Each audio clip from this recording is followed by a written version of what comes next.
Saya Cynthia Rompas masih menemani Anda di Kompas Petang. Saudara Presiden Prabowo Subianto memanggil sejumlah Menteri Kabinet Merah Putih. Salah satunya membahas pilotnya PT Sri Rezeki Isman atau Sritex. Menteri Perekonomian Erlangga, Menteri Keuangan Sri Mulyani dan Menteri Ketenagakerjaan Yasirli menghadap Presiden Prabowo Subianto di Istana Presiden pukul 1:30 siang. Menteri Perekonomian Erlangga menegaskan pemerintah sudah menyiapkan program atau langkah strategis untuk menyelamatkan Sritex agar kembali beroperasi.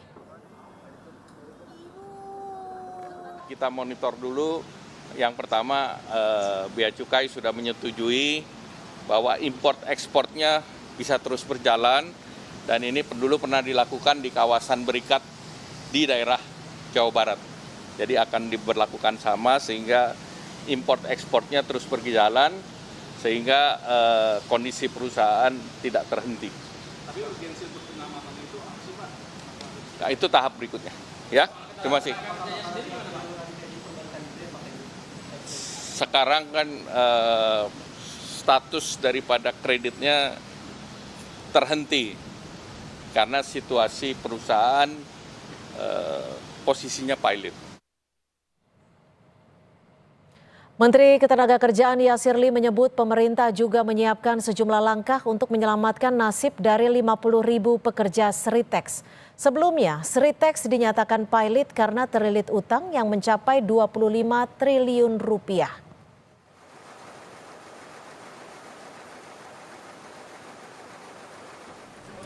Setelah dinyatakan pilot oleh Pengadilan Negeri Niaga Semarang, ribuan karyawan PT Sritex tetap bekerja di pabrik. Mereka kompak mengenakan pita hitam, di lengan kiri bertuliskan "Selamatkan Sritex".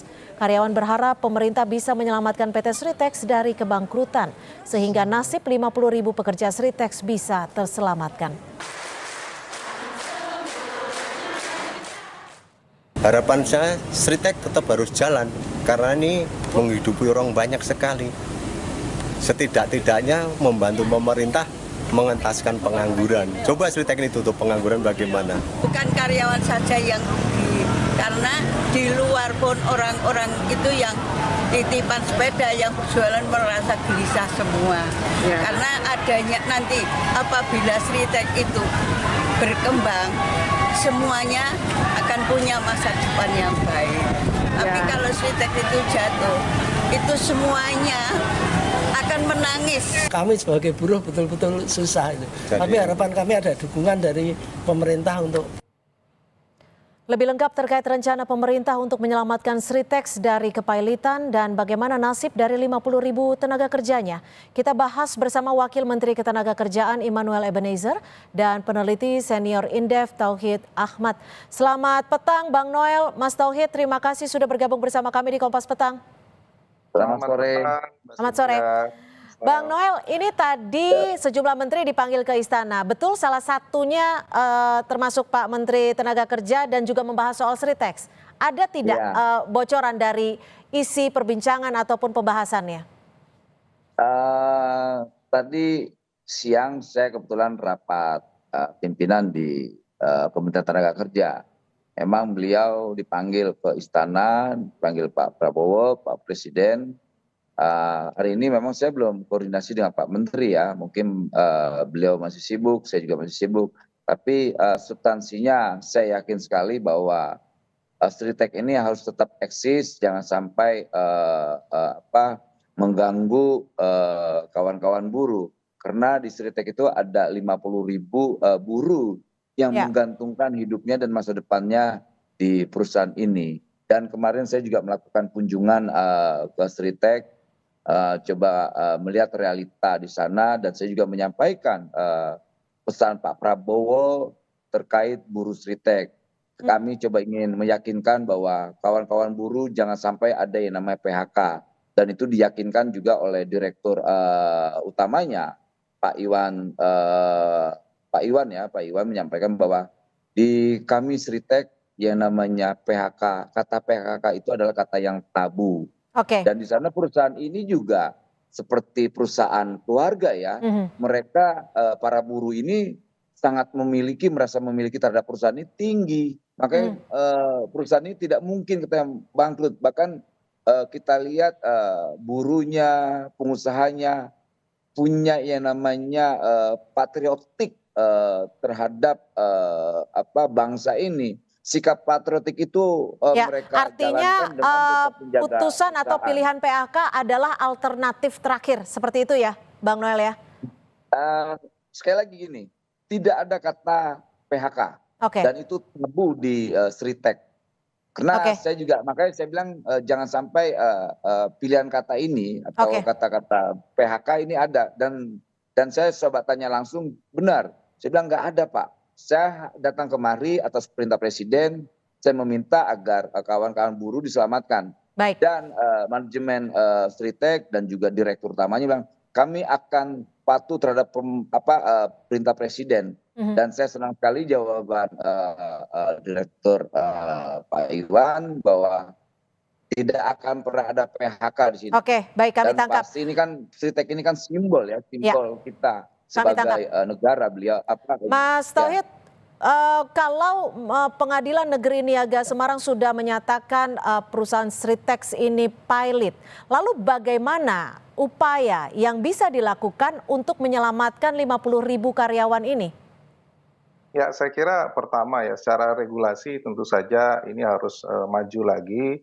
Tentu saja tidak mudah ya secara peraturan perundangan karena ini kan bisnis to bisnis ya, kewajiban-kewajiban keuangannya itu kan memang harus dipenuhi oleh kreditur ya terhadap katakanlah institusi bisnis yang memberikan pinjaman begitu.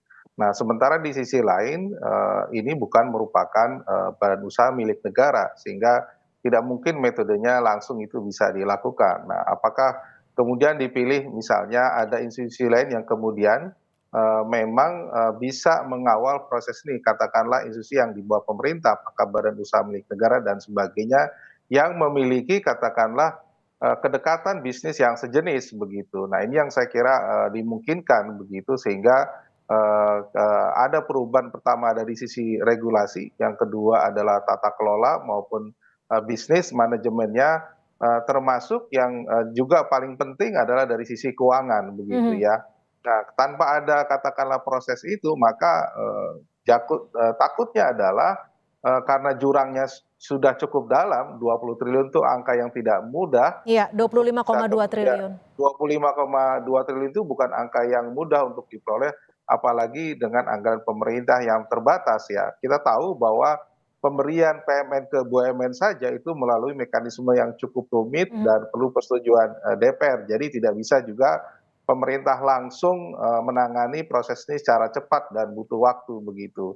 Saya kira memang katakanlah kalaupun dan kita juga lihat bahwa perusahaan-perusahaan yang terimbas kesulitan terutama di tekstil ini bukan hanya Sritek tapi juga banyak perusahaan lain swasta ya milik katakanlah swasta Indonesia maupun asing yang memang sekarang mengalami kesulitan yang luar biasa karena pertekstilan kita juga lagi runtuh begitu. Ya, nah ini Bang Noel yang menjadi sorotan juga bahwa memang kan Sritex ini adalah perusahaan swasta. Selain untuk menyelamatkan 50.000 tenaga kerjanya, apa yang menjadi fokus utama pemerintah begitu besar untuk fokus menyelamatkan PT Sritex ini? Ya, pertama karena kita lihat di situ ada puluhan ribu buruh yang menggantungkan nasibnya.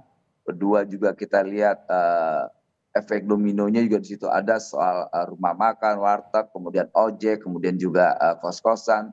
Kalau seandainya 50.000 ini dipecat kan efek dominonya kan tidak bagus. Nah, tugas saya sebagai Wakil Menteri Ketenagakerjaan, ya fokus saya bagaimana melihat problem ini dari sudut pandang negara, bahwa negara harus hadir.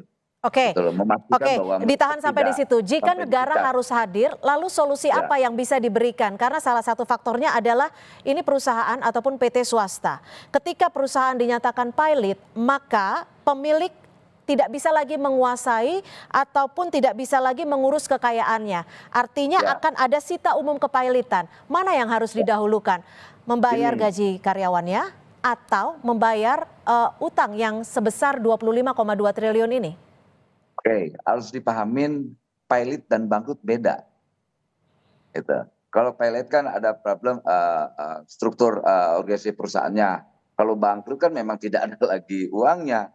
Nah, operasional perusahaan tetap jalan, kewajiban perusahaan terhadap buruhnya tetap berjalan. Saya tanya masih digaji nggak? Masih. Lantas kita cek lagi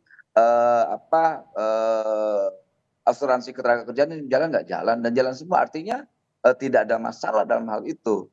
Ini kan juga Sritek juga sedang melakukan kasasi ya, atau melakukan banding, dan kita mendukung proses ini dan kita akan tunggu aja.